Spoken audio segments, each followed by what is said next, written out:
Engkau. Sekali lagi kami mau belajar dan tanamkan yang ilahi dalam hidup kami. Di dalam nama Yesus kami berdoa. Amin. Silakan duduk. Saudara, saya coba percepat supaya saudara sempat istirahat.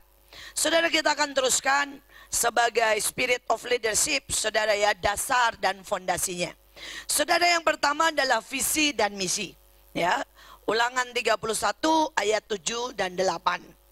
Lalu Musa memanggil Joshua dan berkata kepadanya di depan seluruh orang Israel, kuatkan teguhkan hatimu, sebab engkau akan masuk bersama bangsa-bangsa ini ke negeri yang dijanjikan Tuhan, dan engkau akan memimpin mereka sampai mereka memilikinya.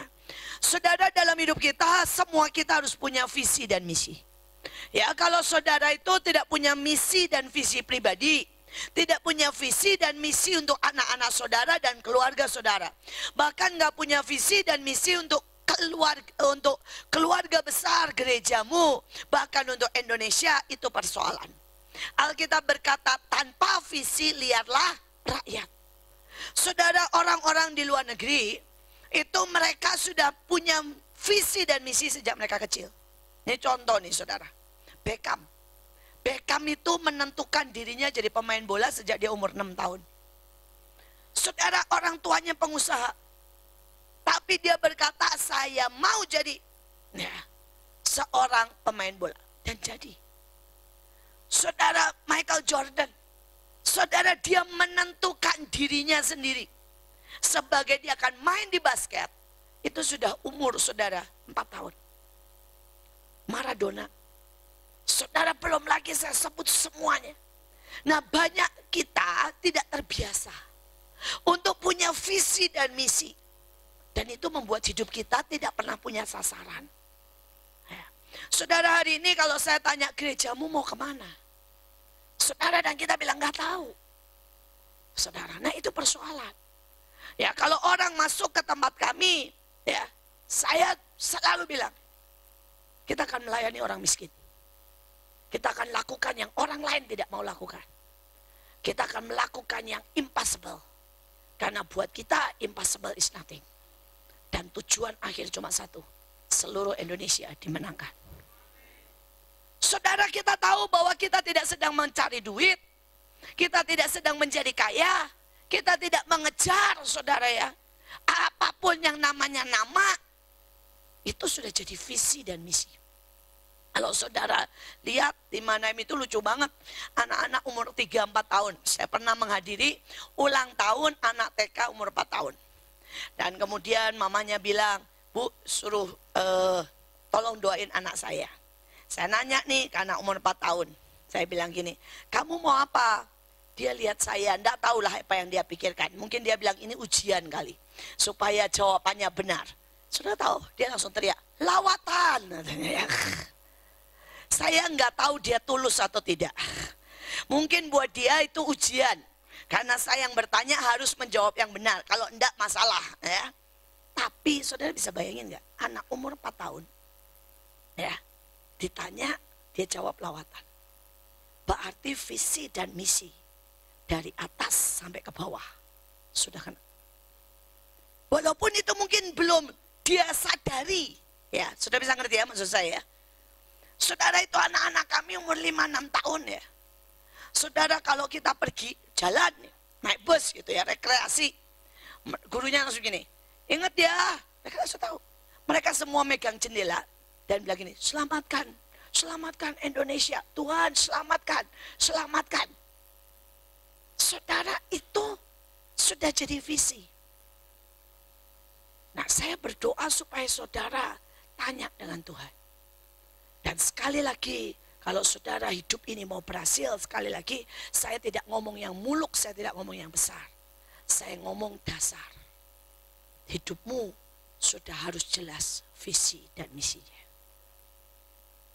Kalau saudara tanya saya sampai kapanpun, saya berdiri buat Indonesia. Tujuan saya tidak pernah, saudara, untuk memperbesar, untuk jadi terkenal, saudara, untuk kaya. Saya bilang, saya berdiri untuk Indonesia. Berapapun harganya. Sampai 275 juta rakyat Indonesia diselamatkan. punya saya. Dan saudara harus tanya sama Tuhan.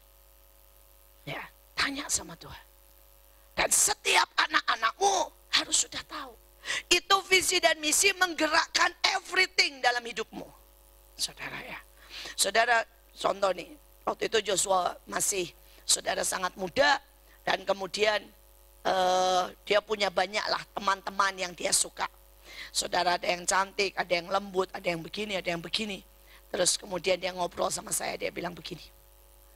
Mah, hidupku itu 80% akan pelayanan. Sesuka aku apapun sama si A, dia nggak menyukai pelayanan. Dia suka jadi ibu rumah tangga. Aku nggak bisa. Karena hidupku adalah untuk pelayanan. Saudara, itu sudah sesuai dengan visi dan misi. Saudara, dia ngobrol sama pacarnya yang sekarang kan. Dia bilang begini, Kes, kalau nanti kita menikah, ya, kamu mau masak atau gimana? Kes, dia langsung ngomong begini, Jos, waktu kita cuma sangat singkat dan visi misi kita sama, ya, untuk lawatan. Jadi gini ya, saya akan sediakan yang kamu minta, tapi jangan harap saya masak, sudah. Tapi suruh saya bikinin KKR kamu dimanapun, saya beresin. Kamu tinggal datang, kamu tinggal khotbah. Yang lain urusan saya. Saudara. Dan Joshua bilang, Titis Michael, inilah pilihanku. Katanya ya. Dia bilang, saya nggak peduli kok, Kes, kamu nggak bisa masak. Seumur pernikahan kita nanti kamu nggak masuk dapur, saya nggak peduli. Saya bisa cari orang buat beresin itu. Tapi karena visi hidup saya adalah untuk pelayanan, untuk Tuhan. Saya cari perempuan yang bisa beresin. Yang bisa beresin buat pelayanan. Dan itu benar. Kes yang nggak cuma ngomong, sudah. Kemanapun Joshua bilang, Kes, aku minta sekian. Kemarin Depok, saudara ya, kita buat dengan TNI. Saudara, dan Joshua bilang, aku minta jiwa-jiwa yang dimenangkan, yang disentuh, yang sampai nangis, sampai dilawat Tuhan, lebih dari 100.000. Tetapi saya minta di hari H, lebih daripada 25.000. Kesia bilang, dan beres bos, katanya. Percayalah, dan benar. Yang dimenangkan 125.000. Yang dijamah, saudara masuk ke sekolah-sekolah. Dan di hari H, yang di tengah 25.000 yang penduduk nggak dihitung karena tidak terhitung.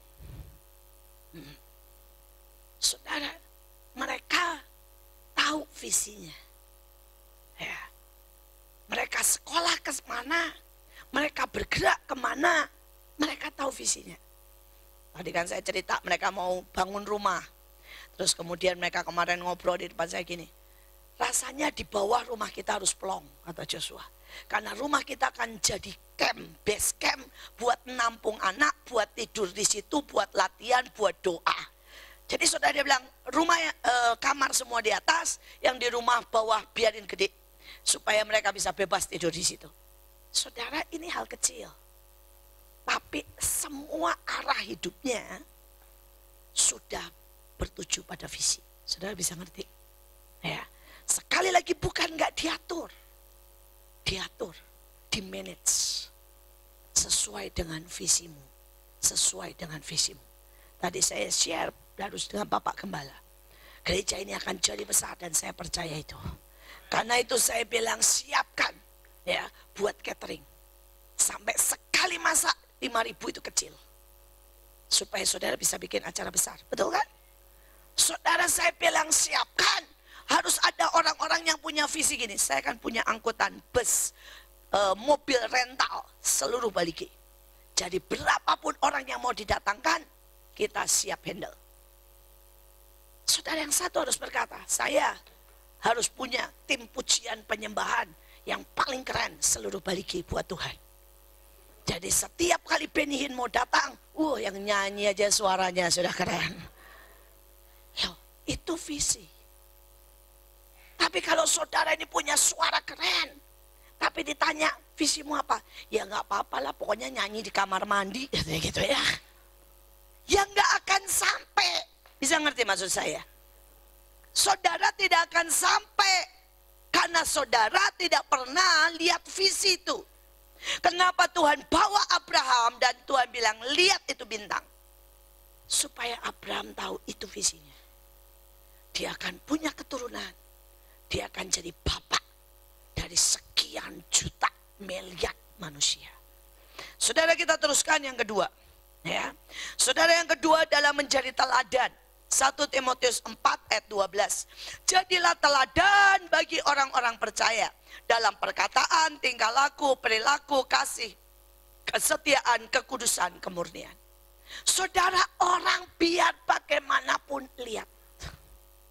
Ya. Ini contoh nih. Kalau saya ya pakai tas Hermes, percayalah, anak buah saya lihat. Dan dia akan dalam tanda kutip ya, berikhtiar untuk juga beli tas Hermes. Saudara, tetapi kalau saya bawanya tas praktis, saudara, ya anak buah saya lihat. Beberapa anak buah saya ini ya, mereka orang kaya loh saudara. Dulu mereka pakai tasnya itu yang 30 juta, 100 juta. Karena begitu saya pakai tas yang murah, yang selempang, saudara, tas yang begitu sama mereka masukin semua ke dalam.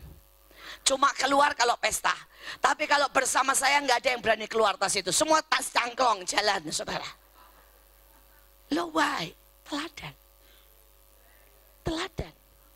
Mereka nggak ada yang berani bawa tas mahal terus naruh pelan-pelan. Ya. Nggak ada yang berani.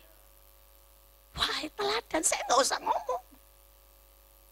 Saudara, begitu acara kemarin, saudara saya duduk di pijat refleksi, saya bantuin saudara.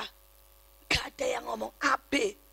Orang-orang kaya konglomerat ikut duduk di situ, pijat refleksi. Saudara, kenapa? Teladan. Itu bicara lebih keras dari apapun juga. Jadi kalau saudara mau jadi pemimpin, ya, saudara jangan cuma bicara. Buktikan bahwa saudara bisa lakukan. Saudara, kalau setiap anak buah saya, tidak ada yang bisa komplain. Karena saya bilang begini, kalau mereka bilang begini, Bu, saya cuma satu orang, nggak bisa buat masak 500. Gak usah bohong, saya sudah pernah kerjakan. Dan mereka tahu. Saudara, saya bukan orang yang gak kuat ngangkat speaker segede-gede gaban. Nah, saya pernah kerjakan. Nah, dan saya bilang, jadilah teladan.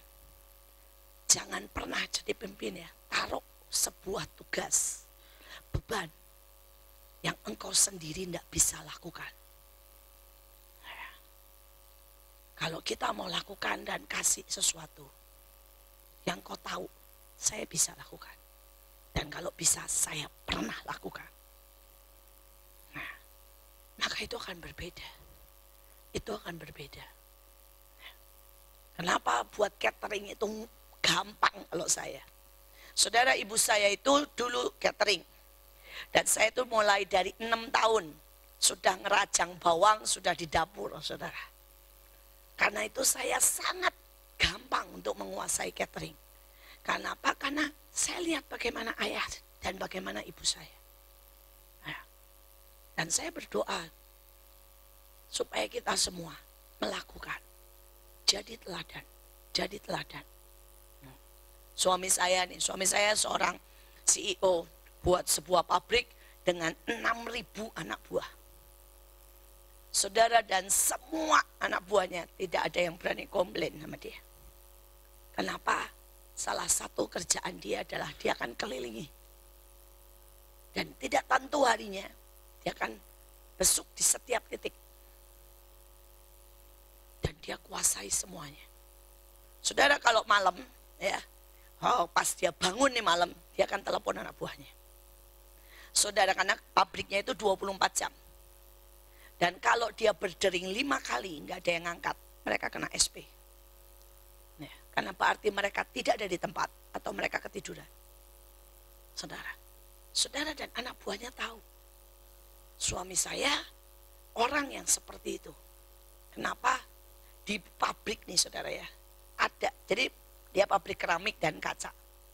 Itu suhunya harus 3.000 atau sekian ribu derajat Celcius.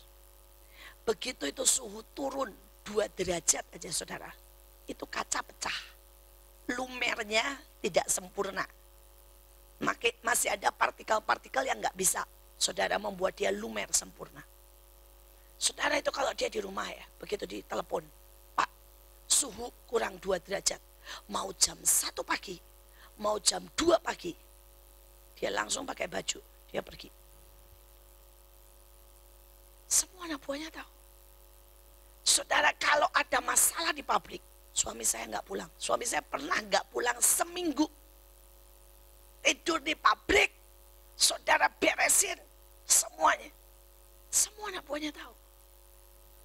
Sehingga tidak ada satu orang pun bisa komplain dan berkata, ya, oh dia ngomong doang. Nggak bisa, saudara. Saya berdoa, kita semua tahu bagaimana menjadi teladan. Bagaimana menjadi teladan. Ya, karena itulah pemimpin yang sesungguhnya. Dikatakan dalam segala hal. Ya, coba kalau saudara ini pemimpin, ya, jangan berarti sekali lagi minta dilayani. Tapi jadilah seorang pemimpin yang melayani. Saudara, kalau saudara lihat the true, ya, Mahanaim dibalik semuanya. Semua pemimpin kami itu semua orang lapangan. Kami tidak ada pemimpin yang bukan orang lapangan. Ya, kemarin 17 kota yang minta dibantuin Mahanaim total ada 7. Dan itu kalau kita lihat di grup, itu kita geli lah, saudara. Saya di Banjarmasin, saudara. Dan saya jam 3 pagi saya masih ngecek semuanya. Jam 3 pagi saya ngecek ke semua pemimpin. Halo, para pemimpin ada di mana? Pak Luki langsung potret, jebret.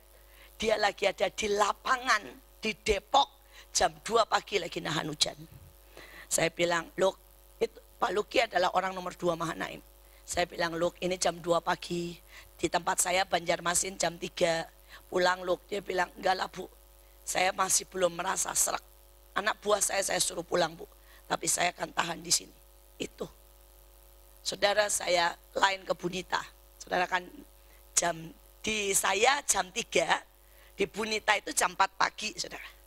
Saudara Bunita pegang Merauke. Saya lain, Bunita jawab, Bu, saya nggak tidur, Bu.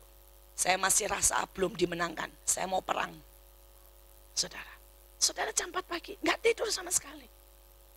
Saudara, ya itu kami. Saudara saya lain, Bu Iren. Saudara Bu Iren ada di ada di Kendari.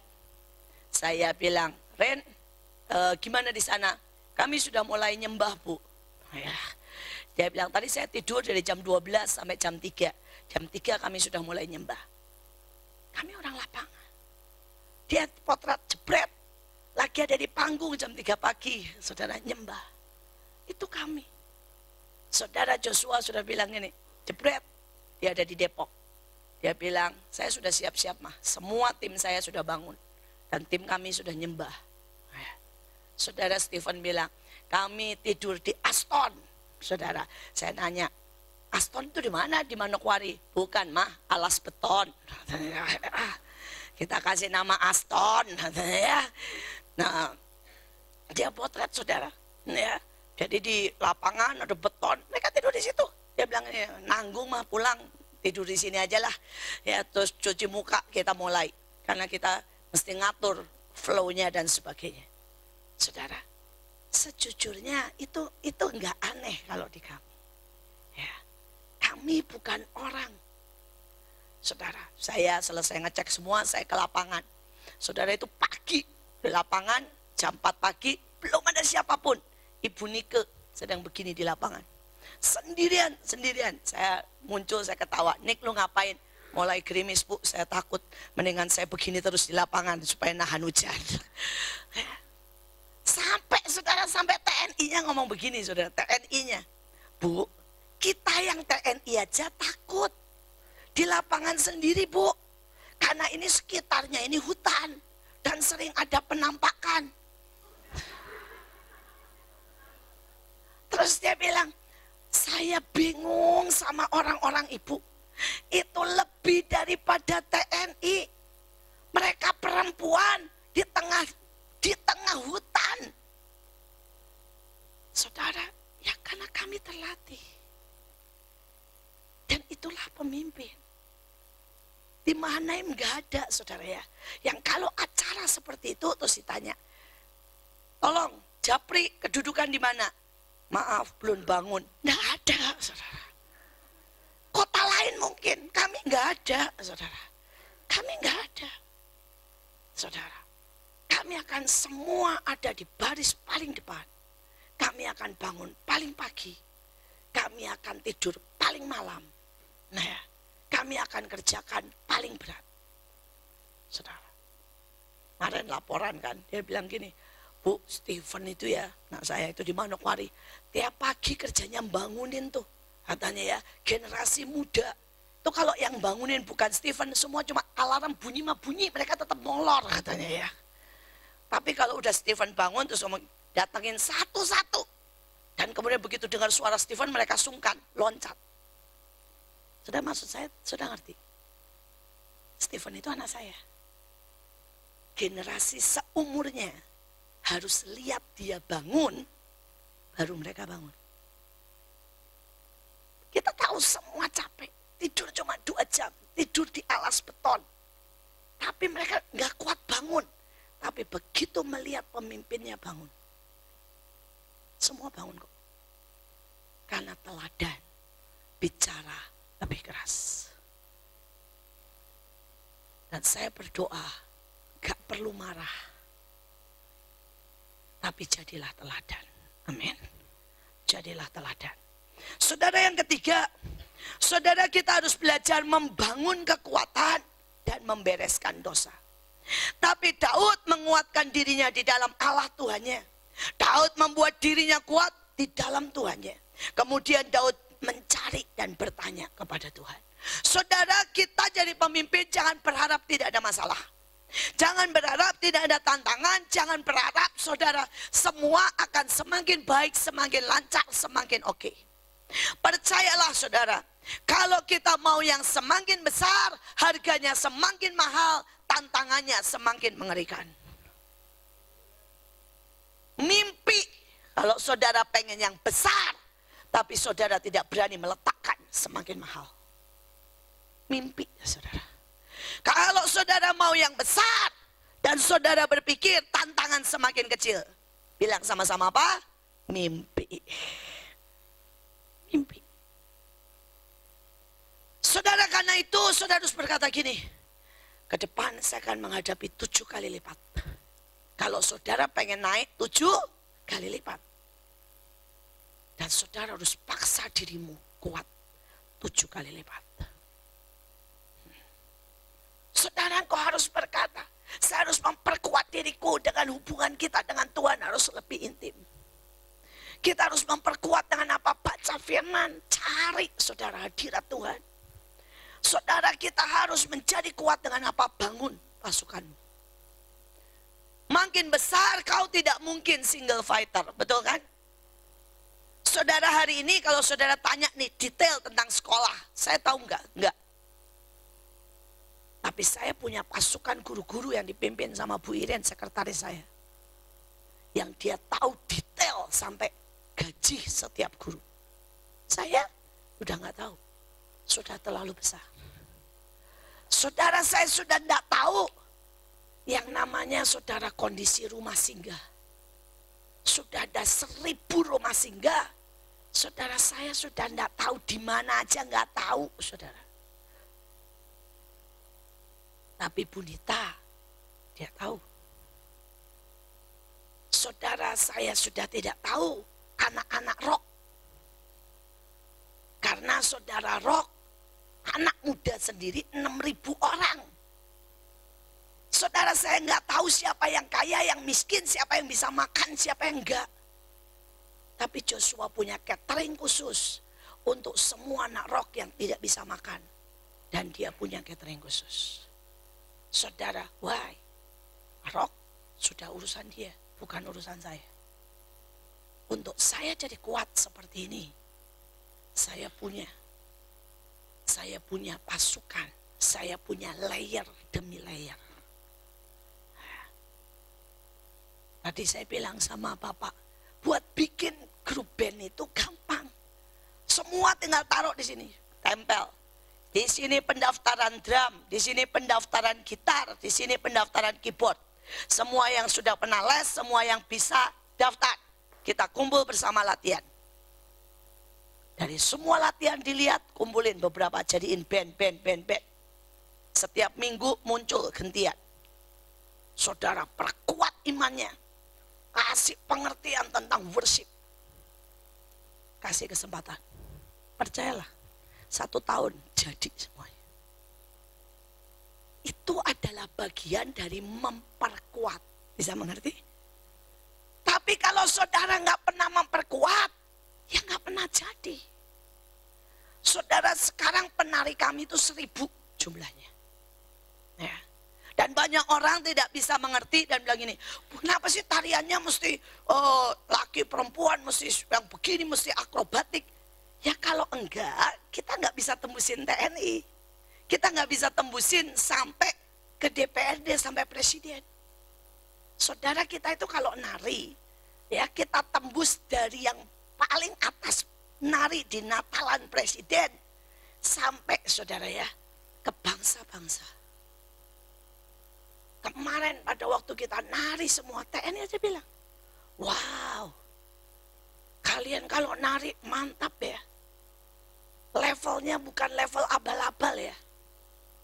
Ya kalau kalian nari kayak tarian gereja, cik, putar.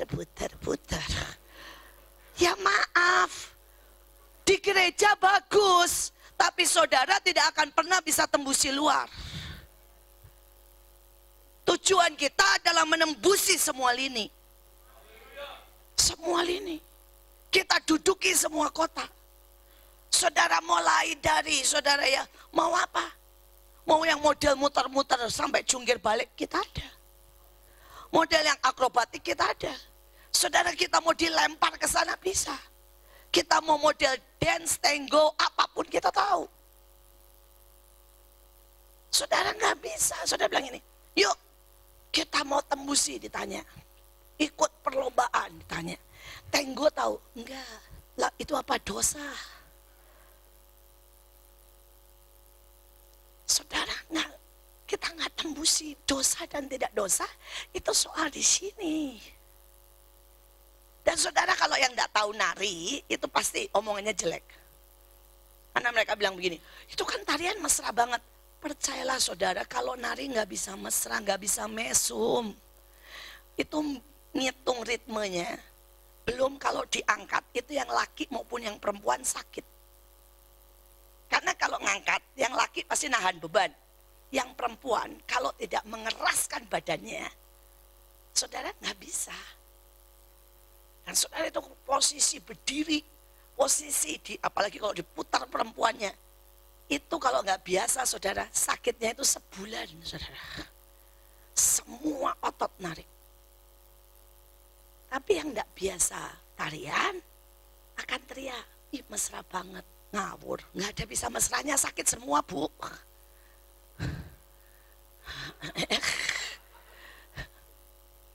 Tapi itu memang dibuat sebegitu indahnya, dan karena itulah diperlombakan sampai level dunia. Karena itu nggak pernah gampang. Kalau saudara mau mencoba sedikit aja ya, pulang, ibu-ibu minta gendong bapak-bapaknya. Dah, coba aja.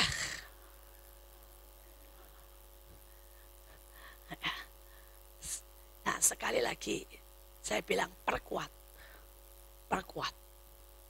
Nah, kemarin pada waktu 17 itu lucu saudara. Kita akan ngajak tentara-tentara untuk nari tanda kebersamaan. Terus tentaranya kan bilang, yuk lama-lamaan angkat perempuan di sini. Saudara, itu yang tentara baru 2 menit gemeter saudara. Dia bilang sakit banget. Terus yang anak-anak kita umur 14. Saudara, kalau latihan itu 14 sudah mesti belajar nahan minimal 10 menit. Kita yang umur 14 tahun dengan senyum bilang, Pak, 2 menit sakit mah biasa Pak, katanya ya. Kita ketawa. Mereka nggak biasa itu sakit di sini saudara, dua-duanya. Nah, Padahal yang naik di dia masih beratnya 40-an di tentaranya. Joshua kita selalu kasih tepuk tangan. Kenapa? Saudara, dia yang naik itu Kesia. Dan Kesia itu tinggi, pacarnya kan saudara ya. Tunangannya, saudara Kesia itu beratnya, jangan bilang-bilang dia ya, saya ngomong ya. Dia bilang, mami, pasti dia teriak begitu saudara. 65. Sedangkan Joshua beratnya berapa? 70. Cuma beda 5 kilo, saudara bisa bayangin. Tapi dia, saudara suruh angkat Kesia setengah jam, dia santai aja. Nah ya, terlatih. Itu bagian dari apa? Memperkuat tubuh, jiwa, roh, fisik, ilmu, semuanya. Apakah saudara terlatih atau tidak? Gak bisa ya kalau engkau tidak terlatih. Tadi ibu nanya, Bu, khotbah capek Bu. Saya bilang kalau segitu capek mah jangan sebut Bu Iin. Saudara, kami semua terlatih.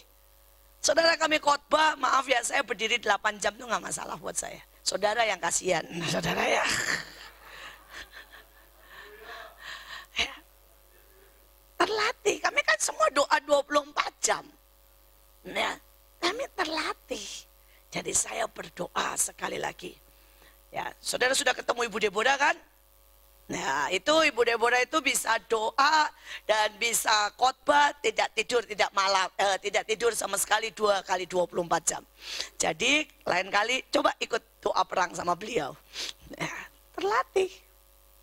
Saudara, terlatih. Kemarin di Banjarmasin saya bilang, Bu, beresin. Ya saya cuma punya waktu 2 hari Bu. Jadi saya akan beresin dalam 2 hari 2 malam. Benar dia tidak tidur 2 hari 2 malam. Keliling semua Banjarmasin. Dia beresin. Nah, kami setiap kita ayo terlatih. Ya, itu butuh latihan saudara. Kalau enggak badan ini manja. Ya, nanti enggak makan siang masuk angin. Kena hujan pusing. Ini yang nggak terlatih yang begitu itu, saudara ya. Saudara terlatih. Ya, saya berdoa bangun kekuatan. Tapi ada di sini juga membereskan dosa. Saudara, biar bagaimanapun setiap kita punya kelemahan. Setiap kita punya saudara dosa-dosa. Dan dosa-dosa itu saudara jangan cuma diperhatikan yang kelihatannya di badan. Karena itu masih tidak seberapa berat daripada yang di jiwa dan di roh. Saudara, yang di badan itu seperti berzina, mencuri itu di badan. Saudara. Tapi itu bisa bertobat gampang, simple. Tapi saudara yang di jiwa seperti kesombongan, kebenaran diri sendiri, kepahitan, itu susah sekali. Tapi ada satu lagi yang di roh. Sampai Alkitab bilang, kalau kamu ya apa saudara sama Roh Kudus? Menghujat Roh Kudus, kamu tidak bisa diampuni. Ada sebuah level satu lagi, dosa di roh. Saya tidak bisa terangkan detail, tapi saya mau saudara nangkep. Bereskan day by day. Saudara, setiap kali saya mulai sudah tidak ada fire. Ya, saya mulai melayani dalam kesuaman. Saudara, setiap orang bisa suam. Setiap orang, bohong kalau bilang tidak bisa suam, bohong. Setiap orang bisa suam. Saudara, dan itu harus segera dibereskan. Karena Alkitab bilang, kalau engkau suam-suam kuku aku muntahkan. Betul kan? Dimuntahkan. Berarti kita kehilangan hubungan dengan Tuhan, kita keluar dari Tuhan. Saudara, kalau saya suam-suam kuku, saya harus bereskan itu segera. Saya seringkali doa teriak-teriak. Saya buat yang ekstrim, saudara. Semakin saya suam, saya sengaja ambil keputusan. Saya pergi ke rumah sakit gila. Saya mandiin orang-orang gila. Karena buat saya tidak ada pilihan. Saya suam berarti saya dimuntahkan. Saya harus bangkit. Dan saudara berkata, Bu, kalau di tempat orang gila ibu ngapain? Saya mandiin sembari bilang gini, Tuhan, aku bersyukur bukan aku yang di sini. aku yang datang memandikan. Kalau kebalik gimana coba?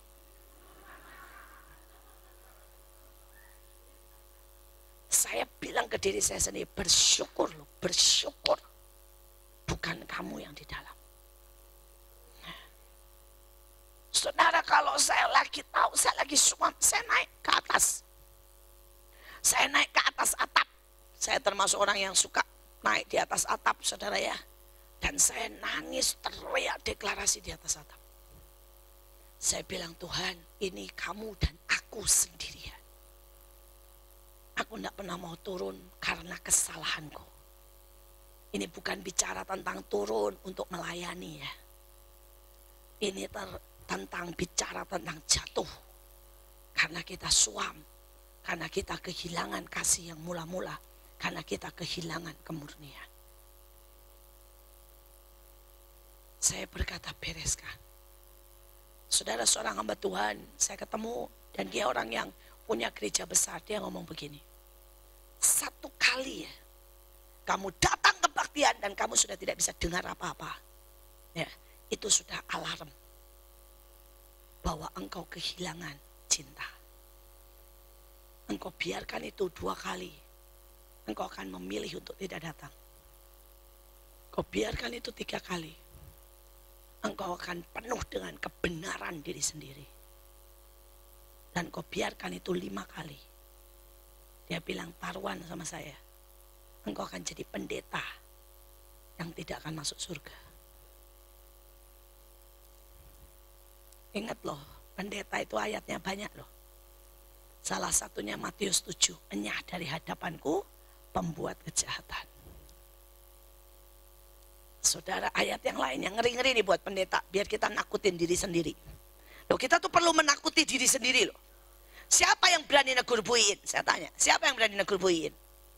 Udah enggak ada. Karena itu kalau kita enggak bisa menegur diri kita sendiri, kita mau jadi apa? Kita mau jadi apa? Dan kalau kita sudah tidak bisa ditegur, Alkitab bilang, mereka yang tidak bisa mendengar, mereka sudah ditentukan untuk binasa. Ayatnya ada. Kalau kita nggak takuti diri sendiri, jangan berkata kalau engkau suam kau dimuntahkan. Kalau engkau tidak melakukan yang Tuhan mau, enyah dari hadapanku. Dan ayatnya berkata kalau engkau jadi guru dan menyesatkan, batu kilangan ditaruh di lehermu. Betul kan? Kalau kita tidak takuti diri kita sendiri. Sampai Paulus bilang, awasi dirimu. Dan awasi pelajaran. Bagaimana? Bereskan, bereskan. Saya belajar membereskan kalau ada kepahitan di hati saya. Saya ngomong sampai saya free. Saya belajar untuk merendahkan diri. Kalau saya udah mulai sombong ya, saya akan datangi orang dan saya minta didoakan. Tidak ada cara lain. Saudara, begitu jadi hamba Tuhan, engkau sampai di level, engkau harus bisa mengobati, mendeteksi, memeriksa, menyembuhkan dirimu sendiri. Mau nggak mau, saudara? Kalau engkau tidak bisa mendeteksi dirimu sendiri, jangan sampai Tuhan harus berterus terang di akhir hidupmu. Enyah dari hadapan. Loh, ayatnya bilang begitu kan? Baru di akhir Tuhan bisa berterus terang. Betul kan? Karena sangat banyak orang Tuhan tidak bisa berterus terang. Tuhan tidak bisa berterus terang betapa bodohnya kamu. Tuhan tidak bisa berterus terang betapa malasnya kita. Tuhan tidak bisa berterus terang betapa irinya kita. Tuhan tidak bisa berterus terang. Kemarin ada seorang marah sekali dengan saya dan dengan Tuhan. Saudara, dia dikasih kesempatan 10 tahun. Dan tidak berhasil. Nah, akhirnya dengan segala berat hati. Dia baik, sangat baik. Tapi baik dengan berhasil, dengan sukses itu beda loh saudara. Banyak orang bilang gini, saya baik. Ya iya. Tapi baik tidak berarti engkau berhasil, betul kan? Berhasil juga tidak berarti engkau benar. Benar juga tidak berarti engkau berkenan. Betul kan? Persoalannya kita semuanya harus lakukan itu. Mulai dari baik, berhasil, benar, berkenan. Saudara dan dia sangat baik, tapi nggak berhasil. Dan dalam keadilan saya harus mencopotnya. Dan harus memberikan ke orang lain. 10 tahun, saudara. Dia pegang sesuatu dan nggak berhasil. Saudara, pada waktu dia copot, dia marah, dia kecewa, dia bilang saya sadis, saya menikam dari belakang, saya memeras dan kemudian mengusir dia dan bla bla bla dan sebagainya dan sebagainya.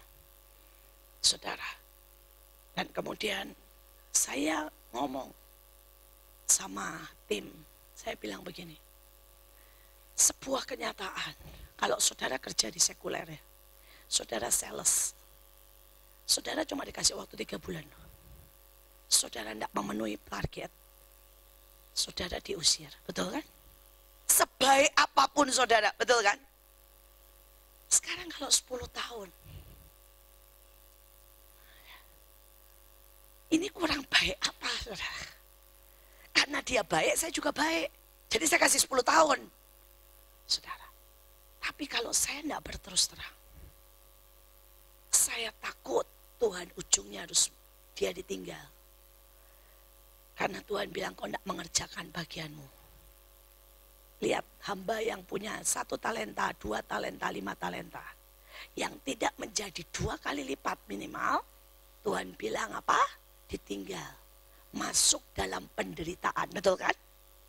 Tapi pada waktu saya peringatkan, saya berkata terus terang. Saudara, dia kepahitan. Dan dia marah besar. Dia memutuskan keluar. Saya senyum dan saya bilang gini, pantas ya. Tuhan bilang dia tidak bisa berterus terang. Saya sampai berkata gini, tahu begini, lebih baik saya diem lah. Saya biarin aja deh. Mau gagal seluruh hidupnya, biarin. Asal dia pikir baik-baik saja dan saya bikin lagi yang baru. Bisa enggak? Bisa. Saya nggak masalah kok. Cuma saya pikir saya memilih berterus terang. Tapi ternyata begitu saya berterus terang, dia marah, dia pahit, dia pergi. Hari ini saya mau tanya, dan mari kita tanya ke diri kita. Kalau Tuhan berterus terang, apakah bisa kita menerimanya? Apakah kita bisa terima kalau Tuhan berterus terang bahwa kita nggak bertumbuh, bahwa kita nggak berhasil? Apa kita bisa? Tapi kalau Tuhan nggak berterus terang, jangan salahkan Tuhan.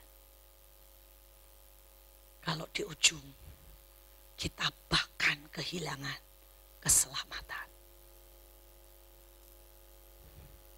Saudara, dilema buat Tuhan. Dan saudara sebagai pemimpin, saudara akan alami dilema itu. Tetapi yang paling kita perlu khawatirkan adalah diri kita sendiri. Dan saya berkata pada semua anak saya, hari ini saya tahu apa yang saya buat. Tapi kalau Tuhan merasa dia butuh waktu sangat cepat karena waktunya mungkin tinggal 7 tahun. Dan dia berkata, Ibu Iin sudah terlalu tua, Ibu Iin sudah tidak bisa terlalu cepat. Dan dia mempensiunkan saya. Saya berharap tidak sih. Dan dia bilang, saya pakai Bill Gates, saya pakai Mark. Mark itu yang punya Facebook. Saudara bayangkan ya, seluruh dunia ini pakai Facebook. Nah ya, jadi kalau Mark bertobat dan dia anak Tuhan, saudara, ya, dia pakai untuk hidupnya sendiri sama seperti Bill Gates, cuma 20%. Yang lain semua buat sosial. Saudara bayangkan kalau Tuhan bilang begini, Ibu Iin terlalu lambat dan dia pakai Mark. Semua orang buka HP langsung keluar, nama Yesus. Karena Facebook itu link dengan semua saudara satelit. Kita nggak dibutuhin. Saudara, dan apakah saya harus marah? Enggak. Saya harus berkata, Tuhan, terima kasih. Kalau engkau sudah pakai saya 40 tahun. Dan kalau seandainya Max sekarang jadi pemimpin, saya akan tetap di situ.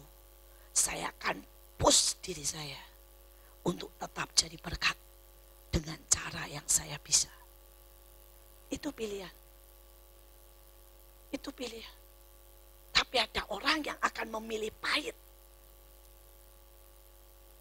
Ada orang yang akan memilih marah. Saudara bayangkan contoh lagi ya. Saudara harus ngerti. Saudara pernah dulu Jakarta penuh dengan becak. Dan tiba-tiba gubernurnya berkata semua becak hilang dari Jakarta. Karena waktunya sekarang semua diganti bus. Betul kan? Kalau saudara tukang becak, saudara punya dua pilihan. Pahit, marah, sakit hati.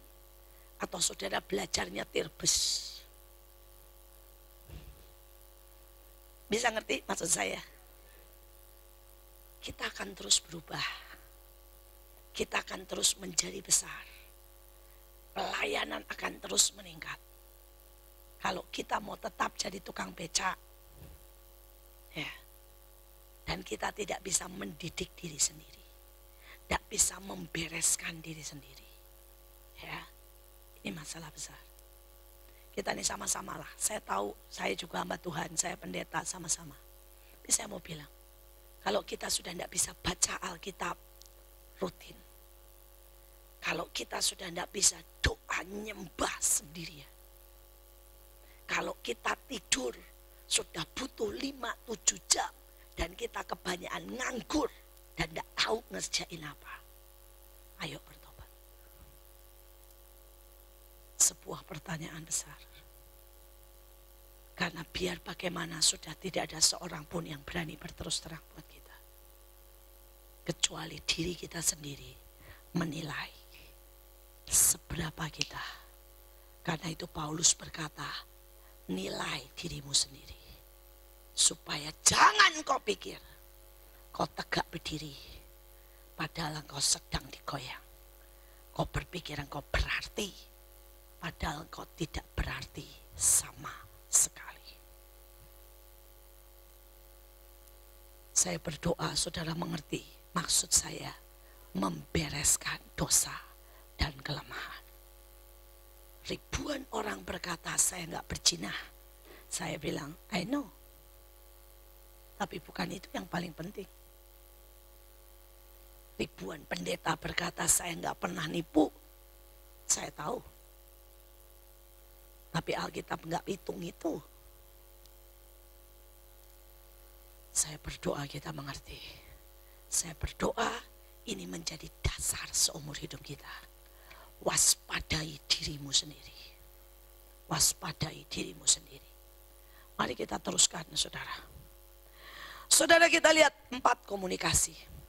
Saudara komunikasi ini 1 Timotius 6 ayat 18. Agar mereka berbuat baik, kaya dalam pekerjaan yang baik, siap membagi dan mau berkomunikasi. Saudara ada banyak sekali hamba-hamba Tuhan yang tidak menguasai seni berkomunikasi. Saudara engkau suka atau tidak suka, ini saudara harus saudara hadapi. Ya. Saudara ini contoh yang simpel lah saudara. Waktu Joshua pasti sudah ada sedikit. Saudara kalau orang plekmatis marah, dia akan tidur dan diam. Nah ya, kalau saudara punya bawahan atau punya anak, diem dan tidur terus, saudara jangan pikir dia lagi sakit. Nah, ya. Dan saudara jangan pikir dia setuju. Karena orang plekmatis, kalau dia nggak setuju, dia nggak bicara, dia diam. Tapi kalau dia setuju, dia akan ngoceh. Dia akan ngomong, ini kalau pragmatis. Kalau saudara ketemu sama orang sanguin, Kalau dia marah, dia akan buat lelucon, ketawa dan ketawa dan ketawa. Atau dia shopping, atau dia heboh. Ini marah. Kalau saudara pemimpin nggak tahu, ini anak kenapa sih ketawa terus, bikin heboh, oh belanja ini. Dia lagi marah. Saudara, dia tidak lagi bersuka cita, enggak. Ya. Saudara, kalau misalnya saudara koleris, saudara akan lihat orang ini protes, orang ini teriak, orang ini berkata argumen. Itu bukan pemberontakan. Itu dia memang, ya begitu. Saudara, itu cara dia mengemukakan pendapat. Saudara harus ngerti. Saudara, tapi kalau itu melankolis, saudara, dia akan nangis. Dia akan merasa terbuang. Dia merasa tersisihkan. Saudara, ini melankolis. Ini kalau marah ya. Ya. Nanti kalau sukacita lain lagi. Saudara, kalau misalnya saudara punya sebuah proyek, saudara orang plekmatis setuju, dia akan ngoceh terus. Saudara, dia akan mulai keluar sangat idealis. Harus begini, begini. Ngoceh. Rata-rata orang plekmatis akan talk only, no action. Actionnya butuh didorong, saudara ya. Tapi nggak apa-apa, karena nanti kalau dia sudah jalan, dia akan jalan rutin. Semua orang udah berhenti, dia jalan terus. Itu plekmatis. Saudara Paluki, saudara ya, orang nomor 2 di Manaim, plekmatis akut. Saudara, kalau misalnya pertama dia akan bilang, wih gimana ya, ini nanti begini, nanti begitu. Terus ngomong segala macam. Saudara, tapi pada waktu saya misalnya bilang ini, look, pokoknya kita perlu ya untuk kawal. Atau kita perlu untuk doling. Saudara, sejujurnya ya, dari pertama kali Mahanaim berdiri 20 tahun yang lalu. Sampai hari ini, yang setiap hari kalau ada di Mahanaim, doling adalah Pak Luki, bukan Bu Iin. Saudara, karena dia plekmatis. Plekmatis punya kesetiaan, ketelitian, keteraturan. Yang kalau itu diarahkan, itu akan sangat ajaib. Saudara, kita punya si sanguin yang selalu saudara gampang berkomunikasi dengan semua. Saudara, dia akan sama si A baik, si B baik, si C baik. Sampai kita berkata, ini munafik kali ya. Bukan. Dia bukan pelin-pelan, dia bukan munafik. Dia memang punya kekuatan untuk berkomunikasi dengan semua. Kalau saudara arahkan, dia akan menjadi orang ya, mediator yang sangat baik. Saudara. Nah, saudara, kalau koleris, dia akan selalu memerintah, dia akan selalu menerobos, dia akan mengerjakan yang orang lain nggak mau kerjakan, dia nggak akan berhenti, saudara ya, sampai itu selesai. Dan orang seringkali ngomong gini, dia rebut semua pekerjaan buat dirinya. Bukan. Beberapa orang akan berkata, dia ini cari muka kerja terus. Bukan. Beberapa orang akan berkata, dia nggak percaya orang lain, dia kerjakan semua sendiri. Bukan. Koleris memang begitu pasti. Saudara, dia akan terobos. Istilahnya nih kayak kemarin. Saudara, kami itu ke pemakaman kemarin. Begitu banyak kan semuanya. Ya, saya ini koleris akut. Jadi saya jalan menginjak semua makam, saudara ya. Buat saya gini ya, itu otomatis, bahkan saya nggak tahu loh saudara, saya nggak sadar. Saudara, misalnya nih ya, di situ tempatnya yang saya mau tuju, orang koleris tidak akan muter, tidak akan, saudara. Orang koleris tidak akan lihat bawahnya apa, nggak akan. Apalagi kalau waktu sudah mepet ya, orang koleris akan straight ke situ, pasti. Nah, saya jalan, saudara, straight ke situ. Anak saya Joshua, itu kan, saudara, dia nggak koleris. Dia lebih banyak sanguinnya. Saudara, dia teriak-teriak di belakang saya. Mama, saya takut pada bangkit. Saya bilang, kenapa? Mama injek semua tuh orang mati, katanya ya. Terus dia bilang begini, Mah, kalau ada saudaranya, kasihan. Dia merasa terhina. Please lah, Mah, katanya ya, jangan diinjek. Saya baru sadar. Bukan karena saya mau menginjak, dan bukan karena saya tidak sopan. Saudara, kekolerisan saya otomatis melihat tujuan. Dan saya akan jalan ke situ pasti. Tapi orang sanguin biar bagaimana, saudara? Dia karena dia selalu akan menghormati orang lain. Dia punya sisi itu, saudara ya. Jadi dia bilang, nah jangan injek lah. Kita cari jalan muter. Ya jalan yang memang normalnya. Saya senyum-senyum dan saya bilang gini, ya udahlah kamu muter, mama lurus. Saudara ya gak masalah. Karena itu adalah kecenderungan. Walaupun saya mencoba tidak menginjak makam, saudara ya. Saudara sekali lagi, kalau saudara menguasai ilmu, maka saudara tidak akan menilai orang dengan salah. Ya. Nah, kalau saudara lihat melankolis, saudara mereka akan selalu ngomong negatif, selalu. Jadi kalau saudara bilang, kita KKR, 5.000 orang. Si melankolis akan bilang begini, mana mungkin. Kita 2.000 orang, dia turun dari 5.000, 2.000. 2.000 juga susah. Tapi kalau dia sudah menemukan yang dia suka, dia akan sangat detail. Dan dia akan memberi paling baik dari semua. Tapi dia bukan penerobos, bukan. Bukan. Anak saya Stephen itu melankolis, saudara. Saudara kalau dia sudah suka, saudara. Salah satunya dia suka sekali kalau kita suruh pegang, dia pegang produksi buat acara. Tapi bukan produksi yang masang-masangnya ya acara. Saudara banyak orang gak tahu kalau produksi yang besar. Saudara ada lampu macam-macam tuh. Jenis lampu, saudara ya, orang kan cuma lihatnya lampu ya. Padahal itu ada lampu kuning, ada lampu sorot, ada lampu apa. Ada lampu itu ada 25 jenis lampu. Dengan ukuran watt yang berbeda. Dengan sudut yang berbeda. Kalau saudara lihat di acara, kan ada sudutnya sini, dari depan, ada yang nyorong, ada yang gede. Wattnya itu minimal. Satu kali pertunjukan. Itu 25 lampu. Jenis dan ukuran sudut yang berbeda. Saudara buat efek, dibuat efek ya. Efek itu yang jerat api. Terus kemudian ada yang jelas dari atas. Buat efek itu minimal ada 7 yang berbeda. Dengan penempatan yang berbeda. Saudara kalau sudah acara besar yang benar-benar besar.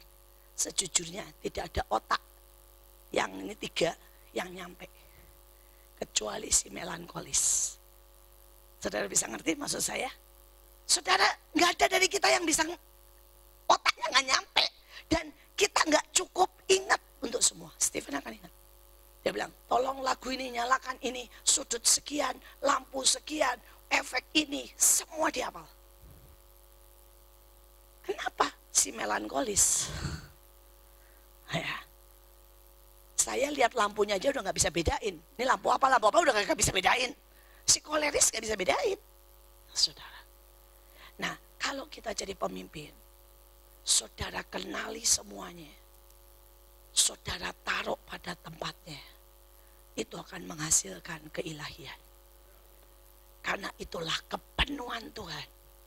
Sebenarnya itu juga mewakili 4 wajah. Kita tahu ada singa. Ada mahkota, betul? Saudara ada raja wali, ada lembu. Saya berdoa kita menjadi orang-orang yang bisa sungguh-sungguh jadi berkat, jadi pemimpin. Saudara jangan bereaksi sesuai dengan kepribadian saudara. Bisa ngerti maksud saya?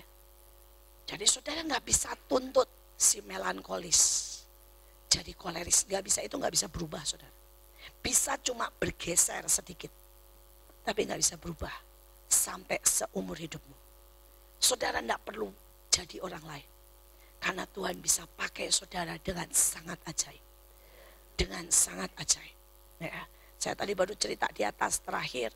Saudara kalau ada acara besar, kami semua para jenderal istilah saya. Pegang masing-masing dan caranya masing-masing. Saudara Stephen akan atur sampai detail. Saudara dan dia pengennya semua orang dapat hadiah. Saudara yang datang paling paling pagi dapat hadiah, yang datang paling banyak dapat hadiah, yang usaha dapat hadiah. Dan semua orang kan cinta dia karena semua diperhatiin. Itu si melankolis.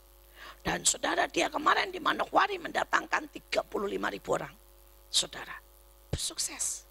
Saudara tahu caranya Joshua sangat berbeda. Dengan sanguinnya, dia buat semua yang blow up, gede. Ya.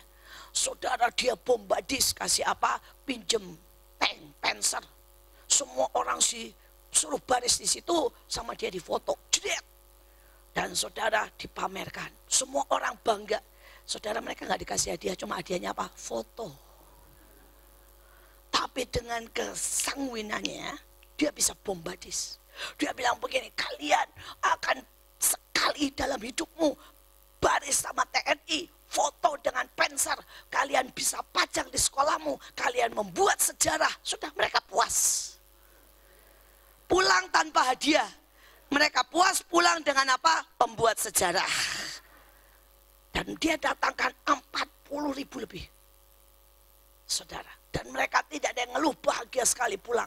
Seumur hidup mereka akan ingat mereka pernah baris dengan Panzer dan TNI. Udah, cuma itu aja. Saya tanya, kasih hadiah apa? Gampang mah, foto murah. Ya. Saya cetakin, sudah selesai. Saudara, salah enggak? Enggak. Stephen suruh kayak Joshua bisa enggak? Enggak. Dia ngomong begini, kasihan lagi mah. Sudah kerja seharian, latihan berhari-hari, jalan kaki, masa hadiahnya cuma foto. Kalau Joshua enggak, dia bilang gini, bangga lagi kok, foto. Katanya, seumur hidup selesai. Sudut pandangnya beda. Caranya beda. Dan itu enggak usah dibenturkan. Sekali lagi, itu tidak perlu dibenturkan. Biarkan itu menjadi kekuatan kita. Dan kita akan lihat kepenuhan Kristus ada di antara kita. Mari kita berdoa. Kami bersyukur karena kami tahu Engkau Allah yang ajaib. Engkau menciptakan kami unik. Engkau membangun kami, Engkau mempercayakan kami yang besar. Tuhan, siapkan kami semua. Supaya kami bisa, Tuhan, ke next level. Supaya hidup kami ini jadi berkat. Hidup kami, Tuhan, sungguh-sungguh bawa kemuliaan bagi nama-Mu. Buat kami bisa istirahat, bisa mengatur semuanya, dan pulang, dan kembali lagi untuk menikmati Engkau. Di dalam nama Yesus kami berdoa. Amin.